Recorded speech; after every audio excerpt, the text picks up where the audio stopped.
तो सबसे पहले आपको बता दें कि प्रधानमंत्री मोदी इस वक्त अहमदाबाद में हैं। वो इस वक्त जायडस कैडिला फार्मास्यूटिकल कंपनी के प्लांट में मौजूद हैं, जायडस बायोटेक पार्क में, जहां पर ज़ायकॉव-डी नाम की वैक्सीन पर काम चल रहा है।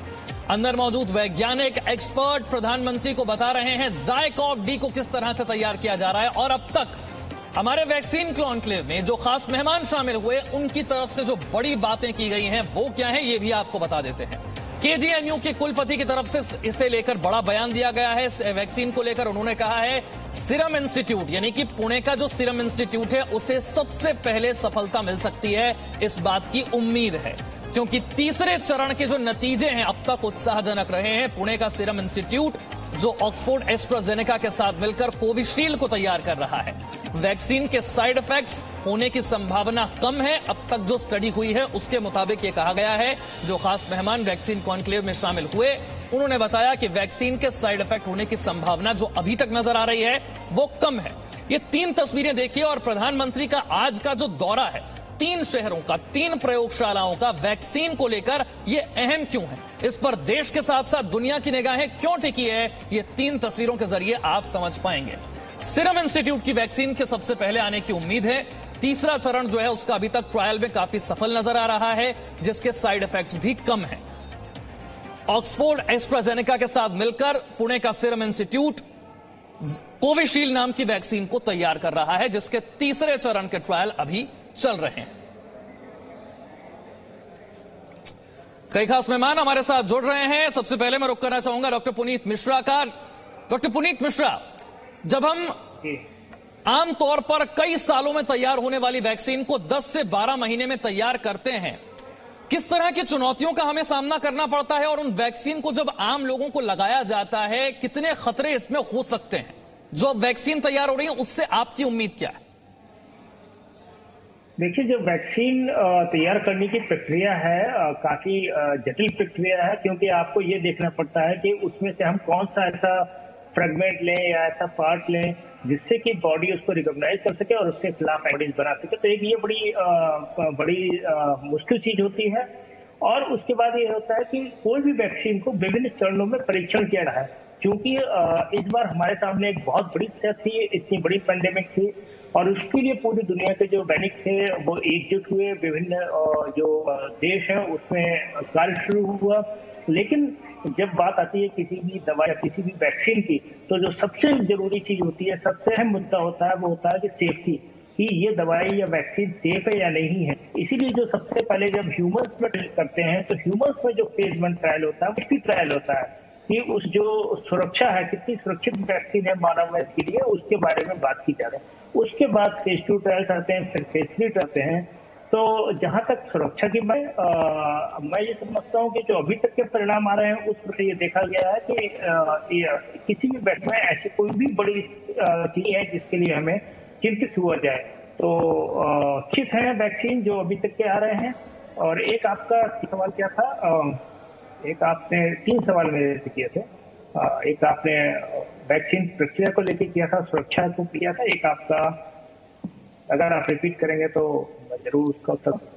ठीक है, मैं आपके पास लौटूंगा। उससे पहले मैं जरा अपने दर्शकों को बता दूं, डॉक्टर एमसी मिश्रा जो हैं पूर्व डायरेक्टर एम्स के, वो भी इस वक्त मेरे साथ आपको नजर आ रहे हैं। डॉक्टर प्रिया संपत कुमार जो हैं head of infection control Mayo Clinic America से इस वक्त हमारे साथ जुड़ रही हैं। डॉक्टर संजीव चौबे जो है वो मेडिकल डायरेक्टर हैं सेंट माइकल हॉस्पिटल चाइना से भी हमारे साथ जुड़ रहे हैं। तो मैं डॉक्टर एमसी मिश्रा आपके पास आना चाहूंगा और समझना चाहूंगा, जो तस्वीरें अभी हम दिखा रहे हैं अपने दर्शकों को, जायडस बायोटेक पार्क में मौजूद प्रधानमंत्री मोदी जायडस कैडिला जो ज़ायकॉव-डी नाम की वैक्सीन को तैयार कर रहा है, जायडस बायोटेक के भीतर की तस्वीरें भी हम दिखा रहे हैं। इस वक्त जो एक्सपर्ट्स हैं, जो वैज्ञानिक यहां पर काम कर रहे हैं, वो प्रधानमंत्री को किस तरह की जानकारियां दे रहे होंगे, अगर आप हमारे दर्शकों को बता पाए। देखिए, जैसे डॉक्टर पुनीत बता रहे थे कि वैक्सीन डेवलपमेंट एक जटिल प्रक्रिया होती है, उसमें कई वर्षों लगते हैं, कई बार वर्षों के बाद भी सफलता नहीं मिलती है, जैसा HIV वैक्सीन के साथ हुआ। लेकिन चूंकि पेंडेमिक की अभी सिचुएशन थी और उसमें अभी क्या हो गया है कि काफी जो वैक्सीन मैन्युफैक्चरिंग में जो लोग जुड़े हुए हैं, जैसे serum institute, Bharat biotech, Zydus Cadila और USA में फाइजर और ये जो मॉडर्ना है, ये लोग थोड़े से नए प्लेयर्स हैं वैक्सीन डेवलपमेंट में, लेकिन सीरम इंस्टीट्यूट और भारत बायोटेक की जो ट्रैक रिकॉर्ड है बहुत ही आउटस्टैंडिंग है, बहुत एक्सीलेंट रहा है। 70% विश्व का वैक्सीन मैन्युफैक्चरिंग और सप्लाई इन दो लोग करते हैं, भारत बायोटेक और सीरम इंस्टीट्यूट दुनिया में। तो इनके पास ऑलरेडी वैक्सीन प्लेटफॉर्म मौजूद हैं और थे, इसीलिए थोड़ा सा इसमें फास्ट ट्रैकिंग हो गई और इसीलिए ऑक्सफोर्ड ने सीरम इंस्टीट्यूट को चुना अपनी वैक्सीन बनवाने के लिए। अब जो जाइडस कैडिला का दौरा प्रधानमंत्री का चल रहा है, तो प्रधानमंत्री भी हमारी और आपकी तरह उनको भी जिज्ञासा है ये जानने की कि ये इसकी टाइमलाइन क्या होगी जो आपकी जाइडस की जो वैक्सीन बन रही है, और उसी के ताल्लुक से वो प्रेजेंटेशन वहां उनको दी जा रही है कि हमने क्या क्या कर लिया है अभी तक, pre clinical trial, phase 1, phase 2, phase 3 किस अवस्था में है, कितने रिक्रूट हो गए हैं, कितने और होने हैं, और आगे लॉन्ग टर्म इसकी इम्यूनिटी देखने के लिए ये तो आगे प्रक्रिया जो है निरंतर चलती रहेगी। ये वही वैक्सीन लगना भी शुरू हो जाए तो भी चलती रहेगी ये प्रक्रिया, क्योंकि डेटा तो गैदरिंग इसकी होती रहेगी। पहले 70,000 वॉलंटियर्स पे हुई जैसे फेज 3 ट्रायल में, उसके बाद ये लाखों पेशेंट्स का लोगों का डेटा आएगा इनके पास जिनको वैक्सीन लग चुकी होगी, और उनमें से कुछ लोगों को फिर फॉलो अप किया जाएगा कि इम्यूनिटी जिससे बननी है, जो शरीर की क्षमता,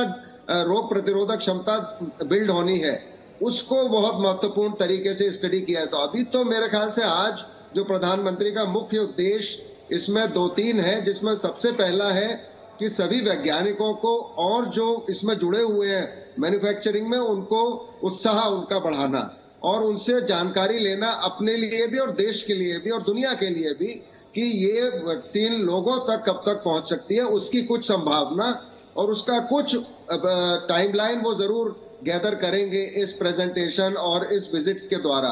तो मैं समझता हूं ये अपने में ये अप्रत्याशित एफर्ट है on the part of prime minister to have taken out time for this purpose, जिससे लोगों को काफी उत्साह होगा और लोग उनको अपनी भी जानकारी होगी, देश को भी वो जानकारी दे सकते हैं फर्स्ट हैंड, जो उनको इंफॉर्मेशन मिल रही है वहां से, तो वो देश को भी बता सकते हैं, दुनिया को बता सकते हैं कि देखिए हम भारत किस तरह से इसमें दुनिया के 200 देशों को मदद कर सकता है।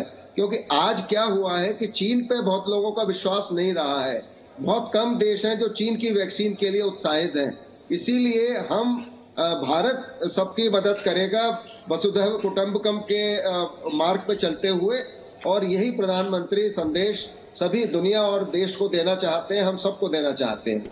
ठीक है, doctor Priya Sampath Kumar, head of infection control Mayo Clinic Minnesota से हमारे साथ हैं। डॉक्टर प्रिया, फेज 3 का जो ट्रायल है किसी भी वैक्सीन के लिए, जो आखिरी चरण होता है, वो कितना इंपॉर्टेंट, कितना महत्वपूर्ण होता है, और इससे मुझे कितनी इम्यूनिटी मिलेगी? अगर कोई ट्रायल में शामिल होता है, किसी को वैक्सीन लगती है, उसे कितने वक्त तक के लिए इम्यूनिटी मिलेगी? साल के लिए, 2 साल के लिए, या फिर जिंदगी भर के लिए उसे फिर कोरोना संक्रमण नहीं होगा? इसके बारे में क्या कहा जा सकता है इस स्टेज पर? अच्छा, मैं हिंदी में थोड़ी कमजोर हूं, तो माफ कर देना अगर मैं ठीक से नहीं बोल सकी तो। ये जो फेज 3 ट्रायल्स है, इसमें से हमको पता चलता है कि इम्यूनिटी मिलता है कि नहीं। तो फेज 1 और फेज 2 में हम थोड़ा सा जानकारी मिलता है इम्यूनिटी के बारे में, लेकिन जैसे पहले स्पीकर्स बोल रहे थे, उनका मेन फोकस सेफ्टी होता है। तो फेज 3 में हमको कई हजार लोगों के टेस्टिंग के बाद हमें पता चलता है कि इम्यूनिटी इन वैक्सीनों से मिलती है कि नहीं। और अभी तक जो न्यूज़ निकल रहा है वो बहुत ऑप्टिमिस्टिक है। दोनों फाइजर वैक्सीन और मॉडर्ना वैक्सीन 95% के ज़्यादा लोग में इम्यूनिटी हो जाता है, लेकिन अभी तक हमें किसी को नहीं पता है कि ये इम्यूनिटी कितने दिन तक जारी रहेगा। तो ये बहुत टाइम लगेगा पता चलने में, लेकिन पास्ट वैक्सीन्स के एक्सपीरियंस से हमें लगता है कि कम से कम 1 या 2 साल तक इन वैक्सीनों का इफेक्ट होगा। उसके बाद बूस्टर लगाना पड़ेगा शायद, या वैक्सीनेशन फिर से लेना पड़ेगा, ये अभी तक पता नहीं है, लेकिन एटलीस्ट 1 और 2 इयर्स के लिए जरूर होगा इम्यूनिटी। ठीक है, आपने बहुत अच्छे तरीके से समझाया कि इम्यूनिटी कैसे इससे मिलती है। फेज 3 के ट्रायल से आपको पता चलता है क्यों इतना इंपॉर्टेंट है फेज 3 का ट्रायल। प्रधानमंत्री का जो दौरा है आज का, वो 3 शहरों में है, अहमदाबाद, पुणे और हैदराबाद। इन तीनों जगह पर लेबोरेटरीज का वो दौरा कर रहे हैं। 3 अलग अलग वैक्सीन पर यहां पर काम चल रहा है, तीनों फेज 3 में है। ये कब तक आम लोगों को मिल जाएंगी, इससे आपको कितने वक्त के लिए इम्यूनिटी मिलेगी, क्या इसके साइड इफेक्ट्स हैं और इनकी कीमत क्या होगी, इन्हीं सवालों के जवाब आज हम जानने की कोशिश कर रहे हैं। एक्सपर्ट्स और वैज्ञानिक प्रधानमंत्री को इन वैक्सीन के बारे में बता रहे हैं और पूरी दुनिया को, पूरे देश को ये उम्मीद है कि आज वैक्सीन को लेकर क्या अच्छी खबर इन 3 शहरों से सामने आती है। और जी न्यूज पर आज आप दिन भर लगातार वैक्सीन कॉन्क्लेव में वैक्सीन को लेकर तमाम जानकारियां हासिल करेंगे, क्योंकि इसी तरीके से तमाम डॉक्टर्स, एक्सपर्ट्स हमारे साथ जुड़ेंगे जो आपके जहन में वैक्सीन को लेकर जो सवाल हैं उनके जवाब देते रहें। Presenting B News app available on Google Play and App Store. Download it now.